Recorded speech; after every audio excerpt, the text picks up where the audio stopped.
اچھی اور بری عورتوں کی اقسام۔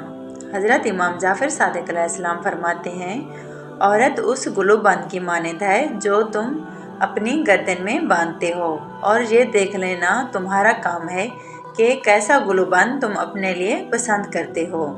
فرمایا کہ پاک دامن اور بدکار عورت کسی طرح برابر نہیں ہو سکتی۔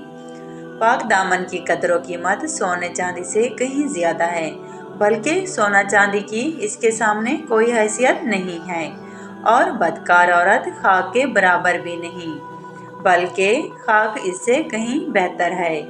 اور جد امجد حضرت رسول خدا صلی اللہ علیہ وآلہ وسلم نے فرمایا کہ اپنی بیٹی کا اپنے جیسے خاندان میں رشتہ کرو اور اپنے جیسے خاندان سے رشتہ لو۔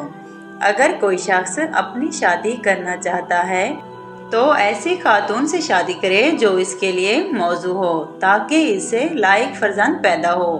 حضرت امام جعفر صادق علیہ السلام نے فرمایا، جو مال و حسن و جمال کے لیے نکاح کرے گا وہ دونوں سے محروم رہے گا، اور جو شخص پرہیزگاری اور دین کے لیے نکاح کرے گا اللہ اس کو مال بھی دے گا اور جمال بھی۔